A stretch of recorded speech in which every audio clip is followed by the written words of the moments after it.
Assalamualaikum warahmatullahi wabarakatuh. Saya Raka Davin dari IPA 2. Pada pelajaran kimia kali ini saya akan mempraktekkan bagaimana cara mengetahui larutan itu asam atau basa melalui pH yang diperoleh dari indikator alami. Nah, indikator yang sifatnya di sini ada ekstrak kunyit dan kembang sepatu.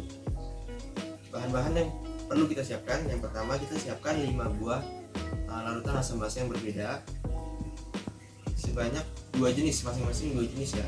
Yang pertama kita pakai ada lem mineral, lalu ada asam asetat atau cuka, lalu ada asam sitrat atau biasa kita temukan di jeruk, bisa jeruk nipis atau jeruk-jeruk lainnya. Yang ketiga ada air kapur atau CaOH2, dan yang terakhir ini ada air sabun. Nah, kita siapkan kelima ini sebanyak 2 jenis, masing-masing 2 jenis, jadi totalnya ada 10. Nah, bahan-bahan yang perlu kita siapkan atau alat-alatnya yaitu 2 buah wadah ya, 2 buah wadah sebagai tempat untuk ekstraknya. Nah, ini wadah yang bening ini atau wadah apapun itu untuk tempat ulekannya, dan nggak lupa juga kita pakai ulekan. Lalu air secukupnya, kita pakai ini sendok, satu buat sendok takar, satu buat sendok untuk menetesinya, dan kita pakai ini serbet. Kenapa sebagai serbet? Karena ini sebagai pengganti dari kertas salin. Nah, nanti untuk pengaduk dari masing-masing larutan kita bisa pakai apapun itu, sendok atau tusuk gigi atau bahan lainnya. Yang penting bahannya itu satu larutan, satu benda. Kita langsung aja ke step pertamanya. Kita bikin langkah pertamanya itu kita bikin ekstraknya. Sini saya mau pakai ekstrak kunyit. Dan ambil secukupnya saja.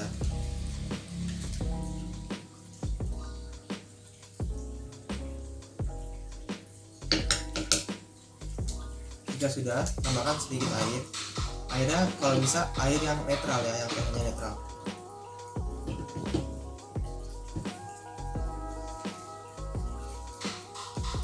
Dan diaduk-aduk.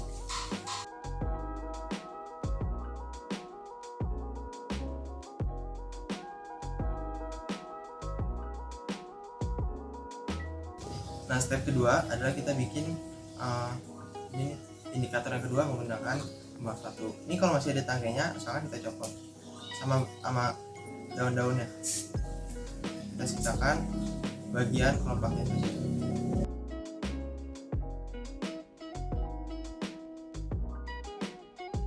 Lalu selanjutnya kita ulek-ulek atau kita hancurkan.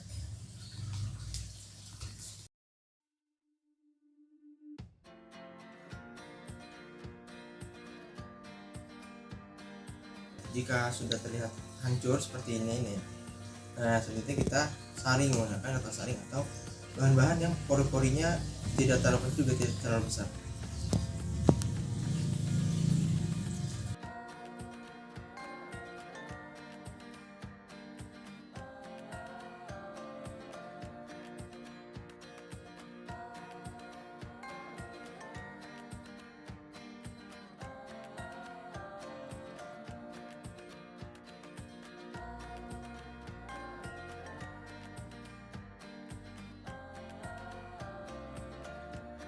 Nah, sekarang kita udah punya 2 ekstrak yang sudah disiapkan masing-masingnya. Lalu kita siapkan larutan yang sudah kita siapkan tadi. Oke, kita coba dulu untuk ekstrak kunyitnya.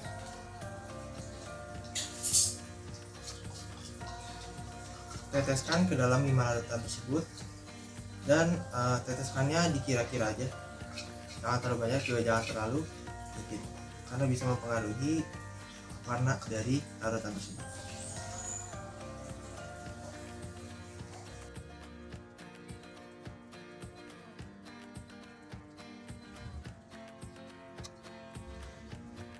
Selanjutnya setelah ditetesi kita aduk-aduk. Oke, kita pakai satu cairan, satu bahan.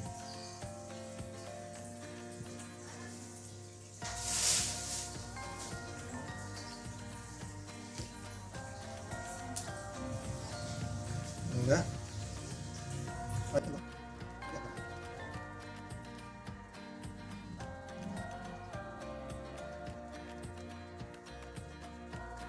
Sekarang kita lihat hasilnya. Nanti di sini saya tampilkan tabel indikator pH-nya, pH meter dari kunyit. Nah di sini kita lihat lem mineral itu warnanya kuning. Kuning itu dalam kunyit artinya basah. Ini air sabun NaOH. Nah ini larutnya adalah basah. Jadi dia warnanya itu sedikit agak orange ya, walaupun sini terlihat kuning karena sini terkena pantulan cahaya. Nah, jika dia dari dekat, nah ini warnanya sedikit orange, kuning pekat tapi orange. Nah maka dia adalah basah. Nah ini adalah cuka. Cuka itu sifatnya asam karena namanya asam asetat ya kan. Nah ini warna kuning nih, benar-benar kuning bersih, kuning clean yellow. Nah ini berarti asam. Ini air jeruk itu asam kan. Nah seharusnya warna kuning. Kenapa jadi warna oranye? Karena jeruk yang saya masukkan awal tadi itu warna cairan jeruk itu warna oranye, jadi kuningnya tertutup sama oranye. Walaupun di atas ini itu masih kepisah antara endapan sama cairan yang biasa. Nah di atasnya terlihat warna-warna kuning itu tidak. Jadi sini asam. Yang terakhir ini perbedaan yang paling mencolok yaitu air kapur CaOH2. Nah air kapur itu ternyata warnanya berubah menjadi orange. Nah orange ini menandakan bahwa dia adalah basah. Oke, kita lanjut ke indikator yang kedua yaitu menggunakan kembang sepatu. Nah sekarang kita ke indikator yang kedua yaitu menggunakan ekstrak dari kembang sepatu. Sama seperti tadi, caranya kita masukkan beberapa tetes ke dalam larutan setelah kita siapkan.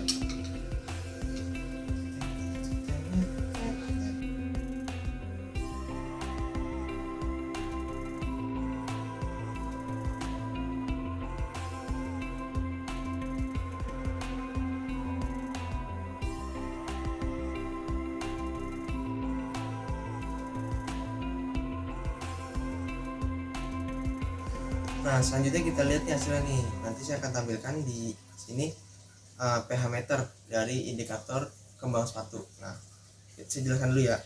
Makin ke kanan itu kan warnanya makin merah. Pertama ada hijau, ada biru, hijau, kuning, terus merah kan. Nah makin kanan itu pH-nya makin naik.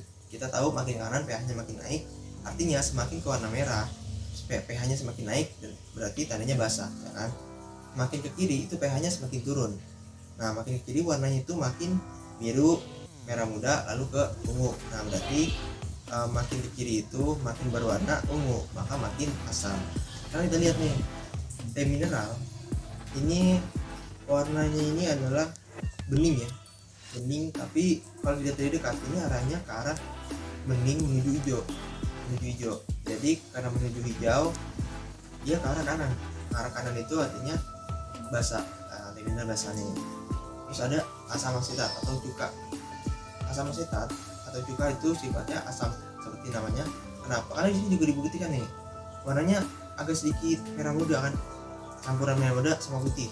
Nah merah muda itu kan ke arah kiri, artinya kalau ke arah kiri itu makin asam, cukup tinggi asamnya. Nah sekarang kita lihat air sabun. Nah air sabun ini adalah larutan basah. Kenapa larutan basah? Karena warna yang kita masukkan dari indikatornya adalah bening ya kan, bening. Nah dia dicampur sini nggak berubah warna, artinya tidak ada perubahan warna, nggak ada warna yang berubah pun nggak ada gitu kan, artinya tetap bening. Nah bening itu termasuk dari biru yang sangat muda. Biru yang sangat muda itu ini biru tapi tipis banget, itu ke arah basah. Nah biru tipis itu menuju ke hijau, berarti dia arah ke basah. Sabun adalah basah ya. Nah ini nih C6O8H7 atau air jeruk, bisa disebut dengan asam sitrat. Nah ini juga sama, karena warnanya cairan di kotor bening ya kan, kita masukkan ke cairan yang berwarna, maka dia akan mengikuti warna yang paling kuat ya kan. Nah ini warnanya orange, berarti ke basah bukan. Nah ini dia kita lihat warnanya itu tetap bening, cuma gara-gara cairannya warnanya orange jadi kelihatan orange. Tapi kalau misalkan ini cairan bening dicampur dengan indikator yang tadi yang warnanya bening, itu warnanya tetap bening, bahkan warnanya itu sedikit keruh atau ke arah biru tua ya, ke arah kiri. Nah ini asam. Oke, sini yang paling signifikan itu adalah air kapur. Kita lihat nih warnanya tuh keruh ke arah hijau, benar nggak? Ke arah hijau. Nah berarti tandanya dia adalah basah. Air kapur adalah basah. Cukup sekian eksperimen kali ini, kurang lebih mohon maaf. Wassalamualaikum warahmatullahi wabarakatuh.